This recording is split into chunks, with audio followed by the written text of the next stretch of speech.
Good morning traders, आप देख रहे हैं ट्रेड विद मिस्टर ए, जहां मिलती है सबसे तेज और authentic market update per day सुबह 6:30 बजे।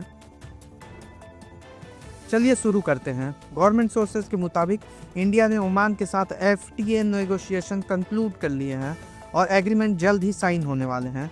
ये FTA prime minister Narendra Modi के ओमान विजिट के दौरान साइन हो सकता है, जो दिसंबर 17 से 18 2025 तक होगा। पीएम मोदी आज से जोर्डान, इथोपिया और ओमान की 4 दिन की विजिट पर है और ओमान का ये दूसरा विजिट होगा उनका गल्फ नेशन में।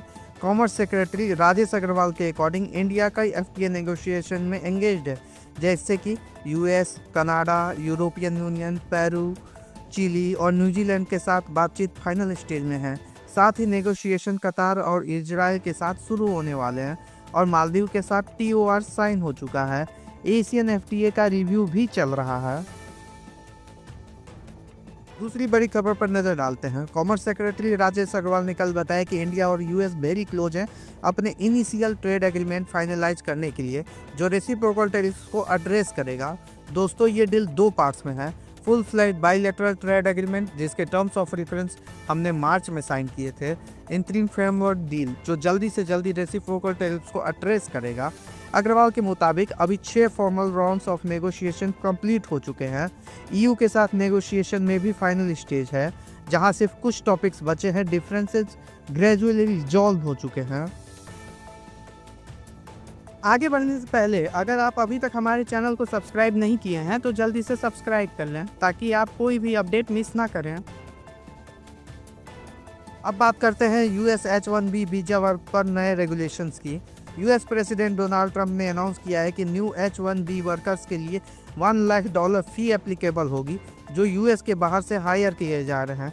ब्लूमबर्ग न्यूज एनालिसिस के मुताबिक ये मूव आईटी आउटसोर्सिंग और स्टाफिंग कंपनीज पर काफ़ी इम्पैक्ट डाल सकता है, जिसमें टाटा कंसल्टेंसी सर्विसेज, इन्फोसिस और कॉन्गिनिजेंट जैसे मल्टीनेशनल फर्म्स प्रोमिनेंट है। ये फीस उनके लिए hundreds of millions of dollars का एक्स्ट्रा कॉस्ट क्रिएट करेगी अगर ये अभी अप्लाई होती है तो। अब चलते हैं 2026 के मार्केट आउटलुक पर, जहां से आ रही है काफ़ी interesting insights. Mirae asset investment managers के वाइस चेयरमैन और सीईओ स्वरूप मोहंती ने CNBC TV 18 पर बात करते हुए कहा है कि इन्वेस्टर्स शायद इन्वेस्टिंग के एक नए फेज में इंटर कर रहे हैं, जहां ट्रेडिशनल एसेट एलोकेशन स्ट्रैटेजीज को दोबारा सोचने की ज़रूरत हो सकती है। उनका कहना है कि करेंसी मूवमेंट्स, इन्वेस्टर बिहेवियर का चेंज और इंडियन लिस्टेड कंपनीज का इवॉल्विंग नेचर, ये सब मिलकर आने वाले सालों में पोर्टफोलियो कंस्ट्रक्शन को काफ़ी इन्फ्लुएंस कर सकते हैं। और दोस्तों, एक और इंटरेस्टिंग पॉइंट, रुपए रिकॉर्ड लो पर है। इसका इफेक्ट सिर्फ फॉरेन इन्वेस्टर्स पर ही नहीं बल्कि डोमेस्टिक इन्वेस्टर्स पर भी पड़ सकता है। वहीं मोहंती के अकॉर्डिंग कुछ कंट्रीज में sovereign gold reserve dollar reserve से ज़्यादा हो चुके हैं। ये एक स्ट्रॉन्ग सिग्नल हो सकता है, क्योंकि गोल्ड को अब सिर्फ हेज नहीं बल्कि स्ट्रैटेजिक एसेट के तौर पर देखा जा रहा है। आगे PSU स्पेस से एक बड़ी खबर। State run telecom company MTNL ने आज अनाउंस किया है कि कंपनी ने मुंबई के prime location Bandra Kurla complex BKC में अपनी रेसिडेंशियल प्रॉपर्टी सेल करने को अप्रूव कर दिया है। MTNL अपना GN block BKC quarters national bank of agricultural and rural development को 350.72 करोड़ में बेच रही है। कंपनी के मुताबिक बोर्ड ऑफ डायरेक्टर ने यह प्रपोजल दिसंबर 15 2025 को सर्कुलर रिजोल्यूशन के थ्रू क्लियर किया है।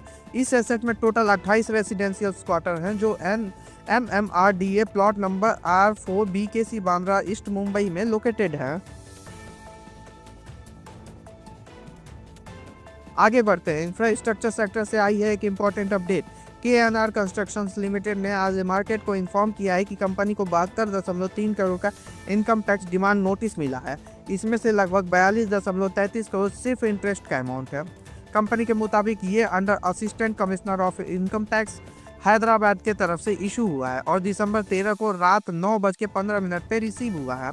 दोस्तों, ये डिमांड एक कॉन्स्टिट्यूशनल ऑर्डर है जो इनकम टैक्स अपीलिएट ट्रिब्यूनल के डिसीजन के बाद पास हुआ है। एलिगेशन ये है कि फाइनेंशियल ईयर 2006 से 7 में एग्रीकल्चरल लैंड की सेल पर short term capital gains properly declare नहीं किए गए थे। आगे चलते हैं। एक बड़ी ग्लोबल अपडेट आ रही है HCL टेक से।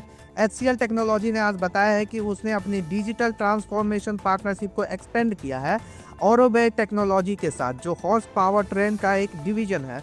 इस एक्सपेंडेड पार्टनरशिप के अंडर HCL टेक अब ऑरोबे टेक्नोलॉजी का स्ट्रेटेजिक पार्टनर होगा। SAP systems, Siemens Teamcenter, PLM software और इंटीग्रेशन सर्विसेज को मैनेज और ऑप्टिमाइज करेगा, और ये सर्विसेज दी जाएंगी स्वीडन और चाइना जैसे की ग्लोबल मार्केट्स में। कंपनी का कहना है कि ये पार्टनरशिप ऑरोबे के ग्लोबल ग्रोथ स्ट्रेटेजी को सपोर्ट करेगी और मैन्युफैक्चरिंग और इंजीनियरिंग ऑपरेशन को और ज़्यादा एफिशिएंट बनाएगी। दोस्तों, ये डील यूरोपियन ऑटोमेटिव मार्केट में HCL टेक की ग्रोइंग प्रेजेंस को भी हाईलाइट करती है, स्पेशली SAP LED इनिशिएटिव्स में। साथ ही कंपनी अपने AI फोर्स प्लेटफॉर्म के थ्रू मोबिलिटी कंपनी को इनोवेशन और परफॉर्मेंस इंप्रूव करने में मदद कर रही है। तो दोस्तों, आज की मार्केट अपडेट यही थी। कैसी लगी आपको ये खबरें? अपनी राय कमेंट सेक्शन में लिखना न भूलिए। और हाँ, अगर आप चाहते हैं कि आपको हर दिन ऐसी ही न्यूज मिलती रहे, तो चैनल को सब्सक्राइब कीजिए और बेल आइकन दबा दीजिए ताकि कोई भी अपडेट मिस न हो।